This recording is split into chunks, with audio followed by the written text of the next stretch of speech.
You know. Welcome to my YouTube channel. I'm just going to give a walk around of my car. It's a Ford Fiesta ST3 spec. It's the highest spec you can get. It's the new model. It's the Mark 8.5. The difference pretty much is obviously it's just facelifted. The front of the car is completely different to the Mark 8 Fiesta. It looks like a frog. I don't know.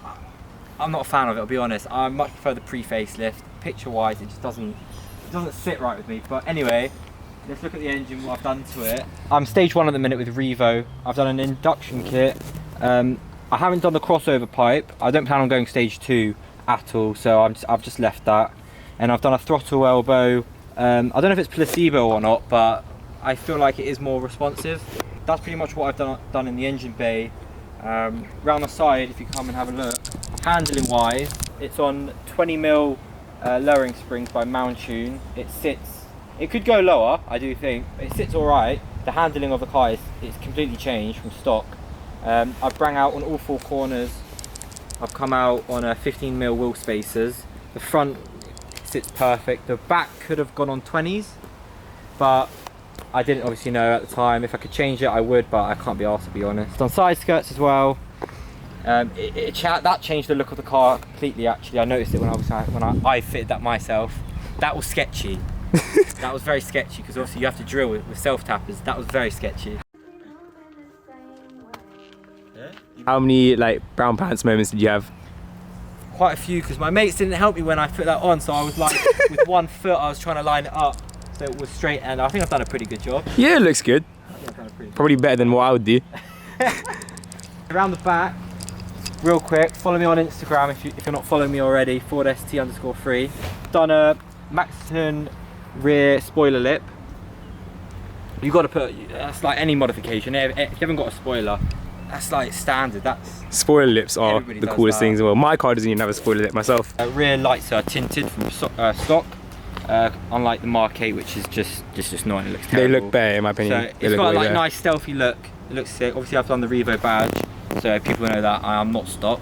When you gap someone, you got to know, yeah, you're from Revo. Exhaust wise, all I've done is a downpipe. That's all I've done at the minute. I don't really know if I plan on changing it. If I want to get rid of it, if I want to do my GPF delete. But yeah, that's pretty much all my modifications to it. It's all-round car. If anybody's driven any of these cars, they know that they are so much fun to drive. They are a lot of fun to drive. I've personally driven the Mark 8, and these cars are just perfect to drive. They're driver's cars, 100%. On LSD, the ST3 spec, which this is, has that from stock, and without that, there's a lot of things I couldn't do when driving it. These have launch control too. Launch control on this is a bit, especially when it's dry or wet even. The car, there's a lot of wheel hop. The wheel hop on these cars without a torque mount, with a stock torque mount, is awful. I honestly feel like the drivetrain is going to snap. How much horsepower and how much torque are you pushing? Okay, so yeah, with the Revo Stage 1, I've got it dynoed, it's pushing 240. I think it's, because obviously I've done the downpipe after the dyno, I think it's now 245 or 250, and it's pushing 410 Newton meters of torque. That's a lot. And I've actually, some people be like, oh no, there's no way he's pushing that much torque or whatever. There you go. Yep.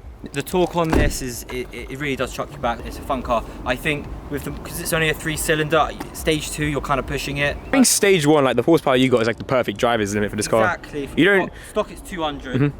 Stage 1 on this obviously is 240. And at the end of the day, power to weight ratio plays a lot of things. Like what's the point of having a high horsepower car if you can't put the power down?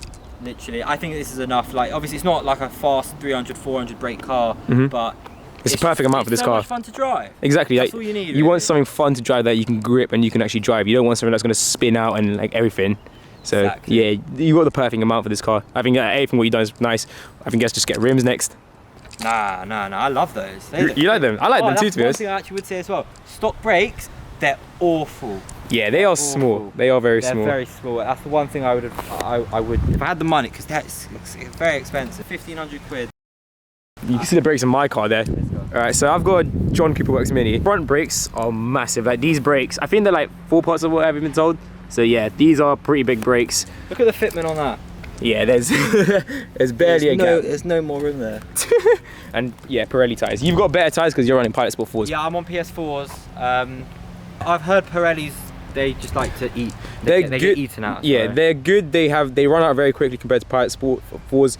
And yeah, those tires are very shit in the rain because I've gone sideways at one point in the rain. So yeah, these tires compared to that, Pilot Sport 4s are the better tires. Definitely. But yeah, thanks guys for watching. If you like the content of this video, then leave a like, comment and subscribe. Yep, and post notifications, turn them on. Yeah, exactly. For more content, I'm gonna be doing like vlog style kind of content. Car meets, just car content really. Peace. Bang.